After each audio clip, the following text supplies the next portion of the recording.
car modifications. Not the sort of car most people would turn into a track car. I've always loved the B7.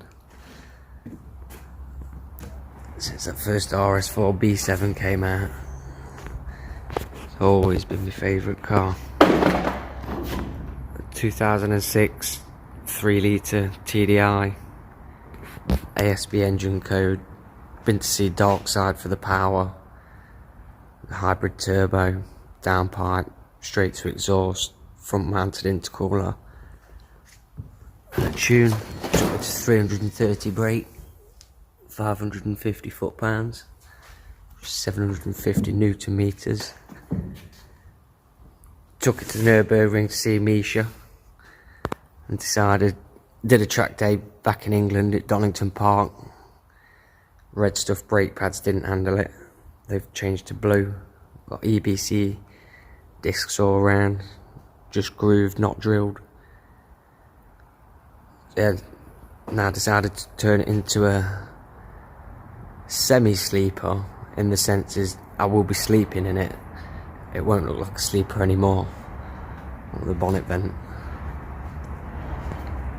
Yeah, fully stripped.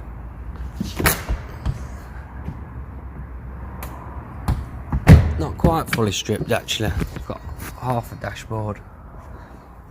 Took the fridge out. Still got a sunroof.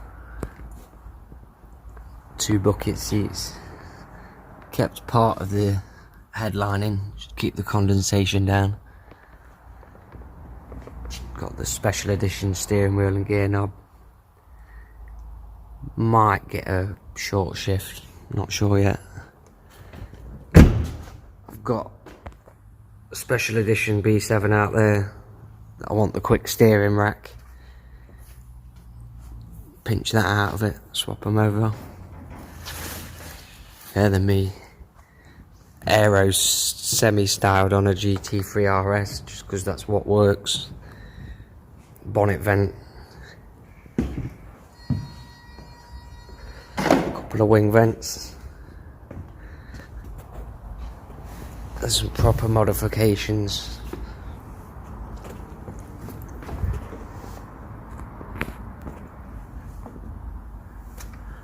When you take the black plastic frame out of the back of the bumper, push the bumper right in,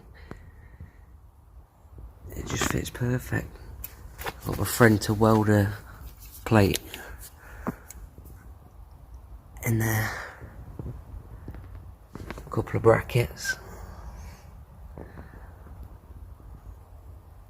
perfect.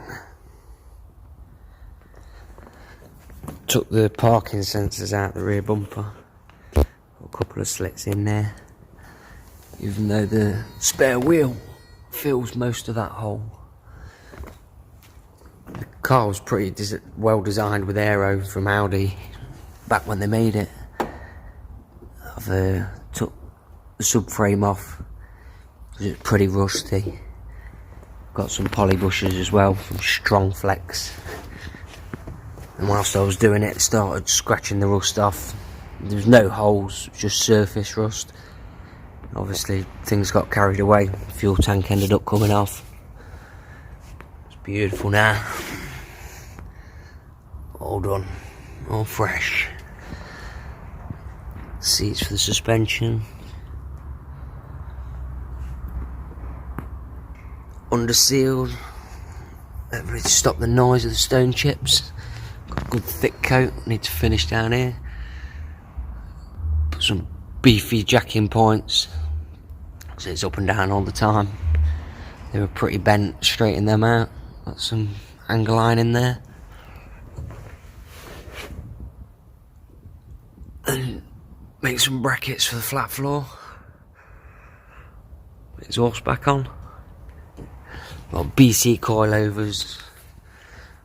Got 034 adjustable arms. Some shiny coilovers.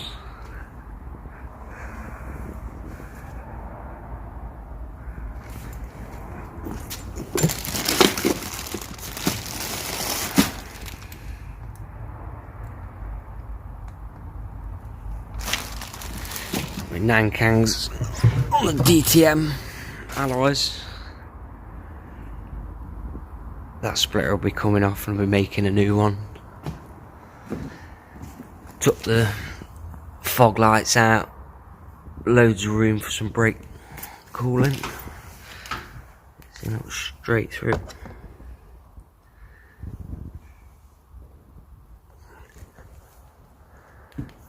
What else are we doing?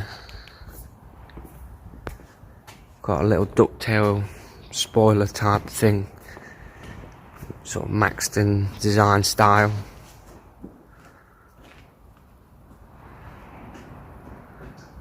That's about it. When we finally get my parts and lay them all out, show you what we've got. Let's start the clean side of things. Finally fed up being on the floor, getting covered in sand, paint and underseal. Yeah, last bit of painting done, last bit of undersealing. Rebuild.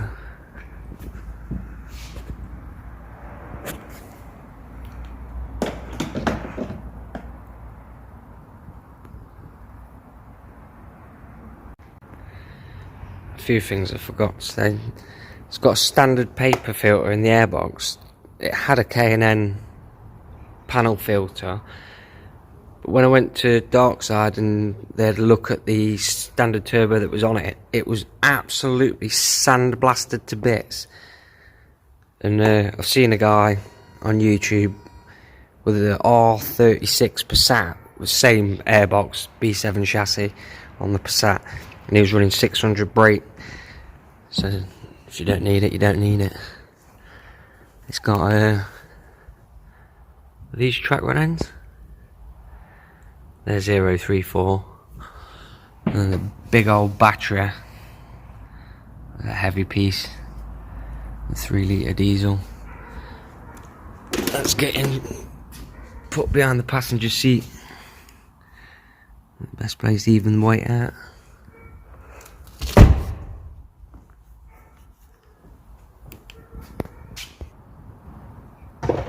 And the other thing, what's missing?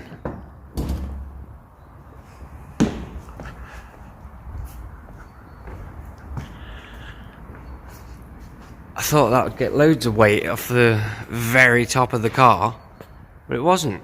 Both roof rails weighed 3 kilo. And as soon as you took the side panels out of the interior, that was enough. You don't have to take any more out, just the side piece. Bolt up there. 3 little bolts that literally had 2 turns into each roof rail. Makes it a bit slippier. Them holes were good as well. That's the parking sensors. Just took the bracket off the back.